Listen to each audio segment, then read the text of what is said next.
Hey everybody, welcome to Surface Level, a show that takes a look at society's expectations and rejects the ones we don't see it for, all from the perspective of three Black queer best friends. I'm one of your hosts, Tony, and today, Jordan, Damon, and I are discussing the masc for masc obsession. Do we fetishize masculine presenting men?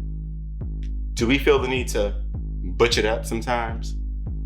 This is The Trade is Ruining My Life. The Trade is Ruining My Life. All right, y'all. Let's play a game to start this off. So, y'all know that game like marry, kill, fuck, I think it goes. Fuck, marry, kill? Fuck, marry, kill, yeah. I'm going to do a little twist on it. Familiar. And I'm going to call this Keep, Freak, Delete. Let's start with Odell Beckham, Michael B. Jordan, and Keith Powers. Keep, Freak, Delete.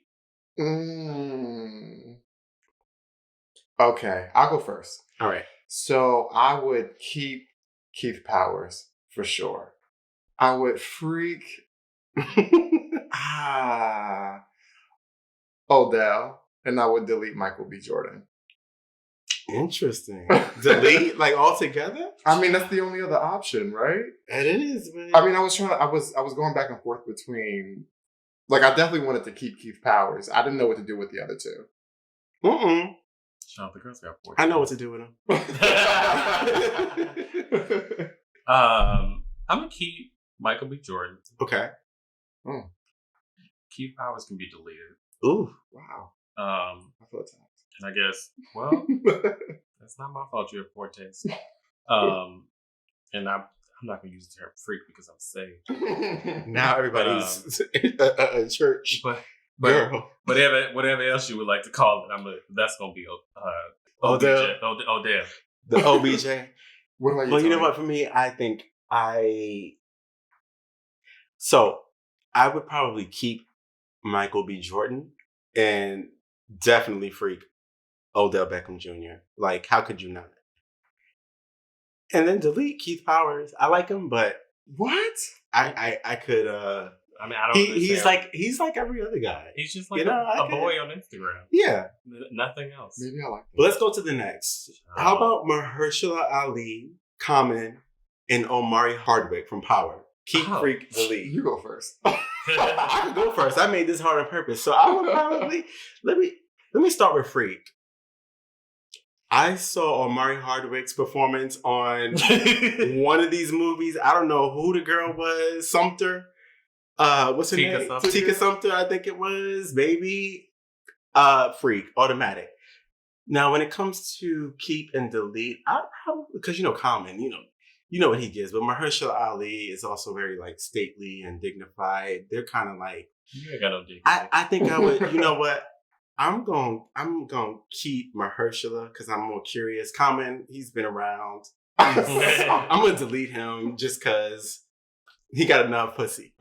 Here we go. Not mine. I wasn't saying that. Oh my God. So, I'm keeping Common. Okay. Y'all are idiots. Have you heard the light? I want somebody to write a song. But like see, that that's about his me. tactic. He uses those songs and those poems and I see the light. Not that Not light. that one. I don't need it. Go ahead. She's in You go. Uppermost house Keep over going. there. You're going to keep coming. I'm a freak Mahershala because I feel like those like quiet men, Mm. and that's all I'm gonna say on that because I'm saved again. All right. And Say whoever that less. other girl is can go away. Who? Omari Hardwick Oh yeah, bye. from Power. I don't watch The Power. Oh, baby. I definitely don't have Showtime or Well, Stars. all right. It's on Stars, I believe. one of those. I don't watch So Jordan, Mahershala Ali, Common, and Omari. So I'm definitely keeping Mahershala. Okay. Seems like that's like a nice like conversation at like a nice dinner. Yeah. Nice wine. Yeah. Great suit. Like just Beautiful gown. intelligent. Like people that you want to raise kids with. Yes. I would have fun with Like freak fun? yeah. Probably Common. Because you know, the bald head, right? It's more so the rapping. He's thoughtful. Yeah, like I feel like music industry fun might be different from.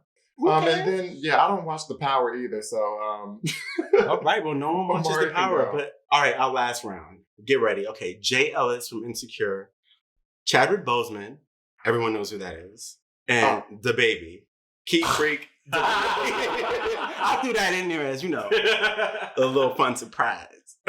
Jordan. What was the first? So we have Jay Ellis from Insecure, Chadwick Boseman, and the baby Lawrence on Insecure. Okay, so definitely keep Chadwick for the same reasons why we're keeping Mahershala. Always trust the bison. Just yes, a Howard person is just like cut a little bit different. Yes. But just like sophisticated. Not really doing too much. Jay Ellis, I can't really get past the whole Insecure role, so maybe that's just like a fun night. Okay. And then the baby can go. I feel like I've seen some headlines on Shade Room that makes me feel like I don't need to really be close to that.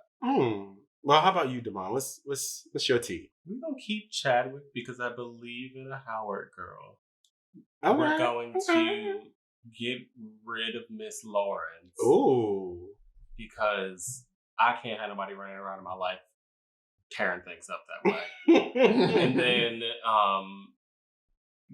the baby. You heard this song with the Stallion? I heard that song with the Stallion and the Ashanti. And that's all I gotta say. Well, you know what? Y'all should go listen to that song, and that'll give you some context. I think I'm of the same club ministry. And, I think for Freak, the baby, just because he talks a lot of shit. So Boseman, I think I would keep because he seems like a good husband. And then Jay Ellis, like, sure. Not now, but later. It's not a no, but it's just not right now. Put him away on the shelf. Yes. Child, the baby's basically a trade. He's definitely trying to ruin my damn life. He can ruin mine. It's already ruined and shambles, so I'll can't do any harm. I'll take it. So, like, I guess some of y'all don't know what the trade is. If you don't know what the trade is, I suggest you go look it up. Because we're not not here to define and give you definitions. That's what Merriam-Webster's for. So go have a good time there, and we're gonna keep this conversation moving. So pause, come back, and then we'll be right here to continue, and you'll be right where you need to be. So, like, we're, I guess, past the point of being baby gays. We're a bit more of a seasoned gay at this point. Do you got, like, there's this obsession with, like, masc for masc and loving, like, masculinity and, like, the trade and men that present themselves in a certain way. Are y'all still into that? Have you been into that? I don't know, Jordan, what are you feeling? I think that when I first started experimenting with men, which wasn't until my freshman year of college, I was sort of like a late bloomer. Masculine was definitely a key criteria, and that was more so just out of fear of like not being figured out, I guess. So being able to like be romantic with someone who could be confused as like my straight friend.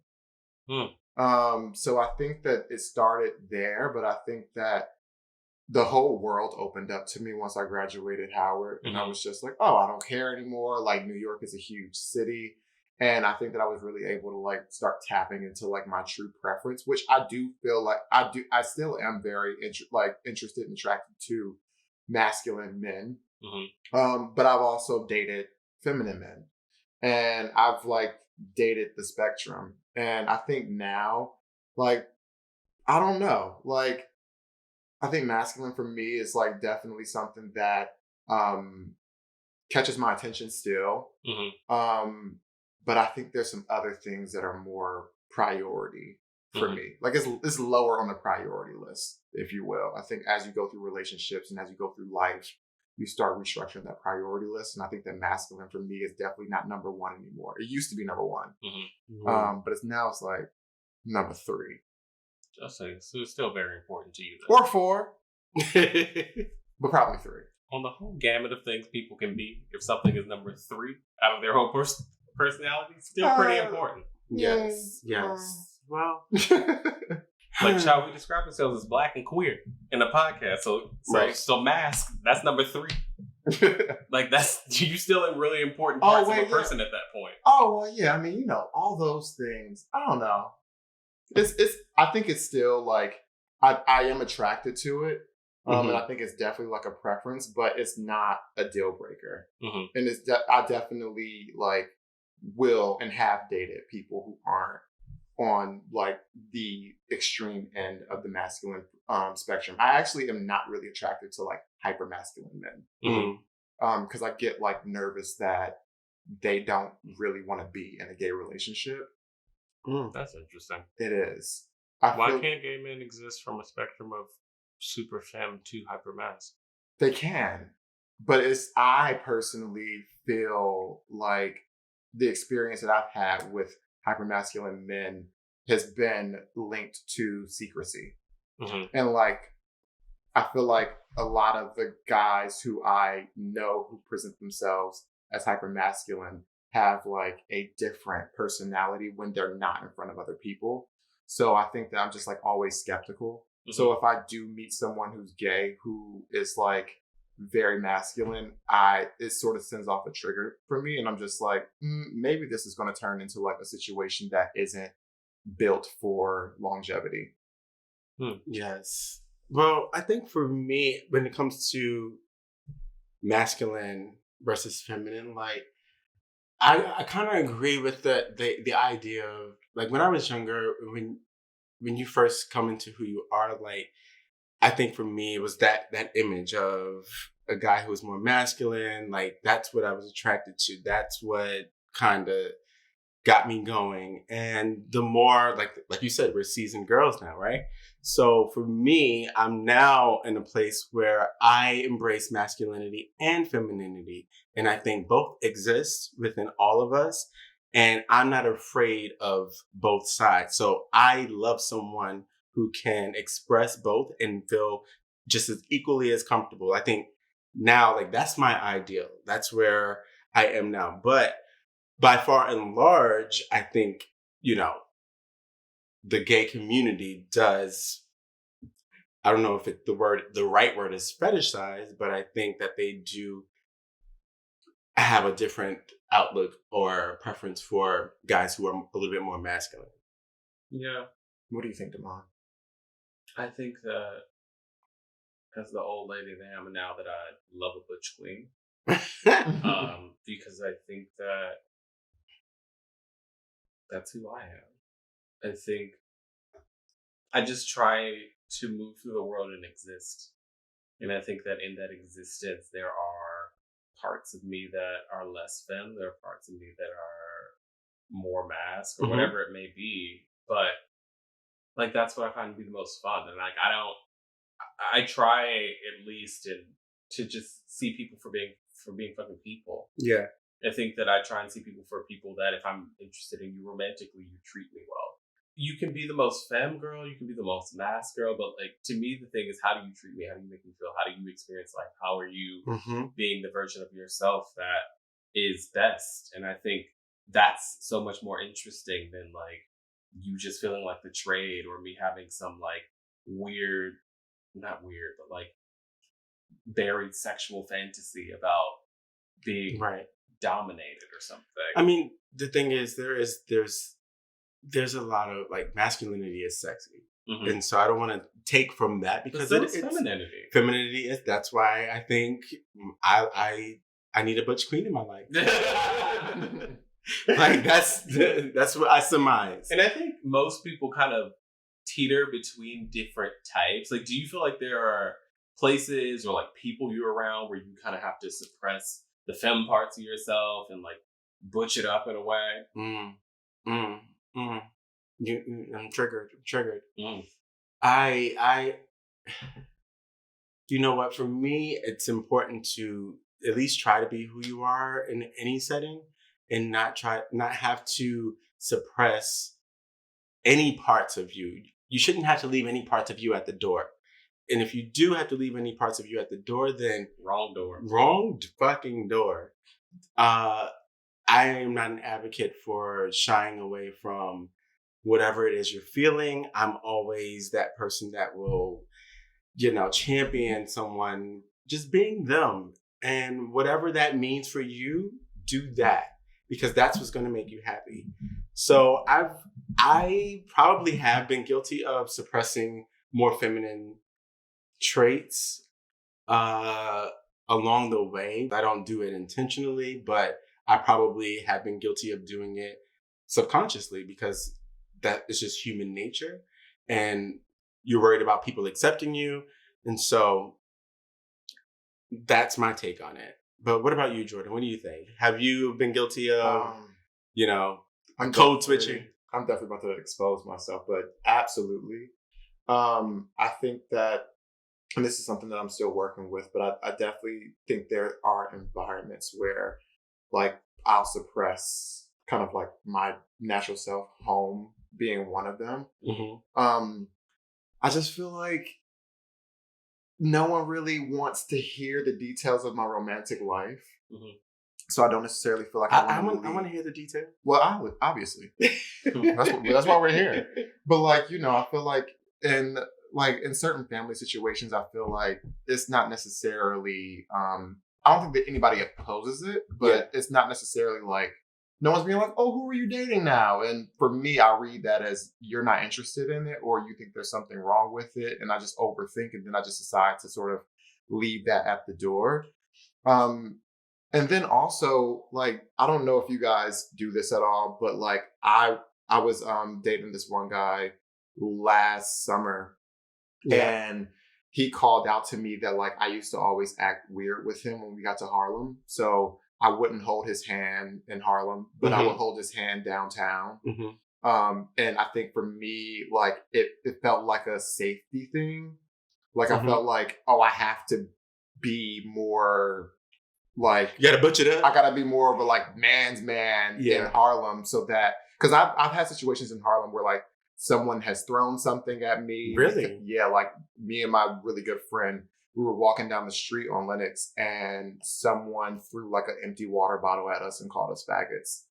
And that's not common. That was a very one-off thing. But it's one of those things that reinforces to me that I need to be careful. And I think that sometimes I internalize those things. And it was that moment when he called me out and was just why are you acting so weird? You were completely fine on the train, and now that we got out of the train station and we're in Harlem now, you're acting like you don't want to get too close to me, you don't want to hold my hand anymore. So there's definitely environments where I intentionally tone down my gayness. Right. It's trauma. I'm gonna call it trauma. I mean, that sounds like an accurate word. But also I think it's part of me just overthinking things. Because there has been times where I'll walk down the street in Harlem holding hands and absolutely nothing has happened to me. But I also think it goes back to overthinking. I've seen. It's interesting, the way you greet me when it's me, you, and Tony versus the way you greet me when we're around our straight friends, night and day. Really? Mm-hmm. Yeah, your voice. Y'all got straight friends? But no, I've even if we were with I'm in a fraternity and I have a lot of straight male friends and masculine presenting. Well, they know I'm a little bit screen, but I've seen instances where you will be around me because we know a lot of the same people because we went to Howard together, and all of a sudden your voice gets deeper, or you're yo, what up? I'm who are you? I'm girl, rap the Nicki Minaj lyrics because I don't know this girl you're being right now. And it's just why it's even in those instances where I feel you would still feel comfortable that you are not the version of yourself that I know you'd be sometimes. Yeah. Mm-hmm. And I'm and I don't know what makes you feel you need to do that. I don't know. I think I'm very sensitive, and also very sensitive to what people think about me too. Mm. So and I feel you two are really good examples, which I really love about you guys, is that you're yourself all the time. And if people don't agree with it, you're okay with them sort of exiting stage left. With me, like, I feel personally like insufficient if someone like decides to not like me for like a part of me that I'm still becoming more comfortable with. Yeah. There's one thing if it's just like, I know, like, I do know for a fact that obviously there's nothing wrong with being gay, but it's still, I don't know, my experience with it growing up has made me feel like I needed to be careful with who I open myself up to and like what that could potentially mean for me in terms of like socialization or professionalism, like I think about all those factors. I also just overthink everything. So yeah, I found like for like Jordan, you're that way. I think Damon may be the most like, I don't give a fuck what anyone thinks. And for me, what I found is just like letting go of people's expectations of us and like what they think. I kind of remove that so I can freely be who I want to be and do me without thinking about like what's X, Y, and Z gonna think. Because if they ain't fucking you, they ain't feeding you, they ain't financing you, guess what? Like, it don't matter. It don't matter. At the end of the day. No, it's just, even when I was thinking about the concept of, I was like, do I suppress things about myself in certain scenarios? And like, when I was younger, yeah, like, if I went to like a hookup and maybe I like oversold my masculinity. Yo, what up? That's a whole nother topic. You done oversold and underdelivered. Oh, I never underdelivered. Yeah, okay. So you can still used to deliver. You from Chicago? I'm from the South Side. Well, I am not from nobody's South Side. Oh, sorry. Not do that. Oh, where are you from? The West Side. My family's from the West Side. I know that's right. Let them know. But no, I just think that one of the things that I personally find really interesting is making other people feel uncomfortable. I think that being black and interesting gay, or fun, both. But we've spent so much of our fucking lives just in these spaces where like we're the other. Yeah. And if me being my black, queer, femme, light butch self makes you uncomfortable, then fucking good. Right. Like, yes, straight white man, straight cisgendered person, whoever you may be, if you feel uncomfortable by my presence, by me being the full version of myself, good. That was the point. Right. So what? So that was the point. Like, me living my life is an act that should be the full expression of myself. And if you feel uncomfortable, you need to reevaluate yourself. Hello. And I'm not going to keep bending over backwards to make you feel more at home with who I am naturally. And another thing. And another motherfucker. Honestly, this sounds exactly like what my therapist told me every week. And I was just like, I know I should take up more space. And it's just, but like, we have to give ourselves permission to do so, and know that there are no consequences on no uncertain terms. Like, be you, do you, be fearful not of what someone else might think. And in real life, like, how's that working out for you? Like, if you are constantly diminishing the person that you're supposed to be to make other people feel comfortable, like, are you really living? Are you really getting the best professional experience? Like, fuck that job if they don't want to hire you because you're too black or too gay. Like, right. Like, do you, I don't know, like, do you feel like you're getting the best out of life by taking that mantra? I mean, no. I do think that in the times where I've like decided to be myself, that's where I've built the strongest relationships and the most fulfilling relationships. But I don't know. I take loss extremely personally. So like if I lose someone that I thought that I had a close connection with, I don't just think of it as just like, okay, goodbye. I think of it as just like, damn, like, really? So you have a thing with pleasing people, whereas like I don't give a fuck. I don't give a fuck. I just it's like if you're not pleased by the person I am, then sorry. Right. There are so many people in the world that I can give my energy to. Like, why would I can't. I won't. I shan't not. I shan't. I shan't. I love that congregation. Or is that the word? Yeah. No, that's not the word. Not but the congregation of church. Ain't been to church in moons. Is where we're going on Sunday virtually. Oh, yes. Because I need to go to that congregation. The Zoom sermon. Have you seen that meme where the guy's like, the building is closed, but the Lord is still well, Trump just opened churches back up, but we ain't gonna talk about that today. We're not talking about that. They're essential, apparently. I mean, they are, but they're not. Well, never mind. All right, guys. That's all the time that we have this week. Let's keep the conversation going, though. Let us know your thoughts and your questions at surfacelevelpodcast.com. And if you enjoyed the discussion, please rate, review, and subscribe. You can stay updated by following us on our Instagram and YouTube at Surface Level Podcast. And remember, stay curious.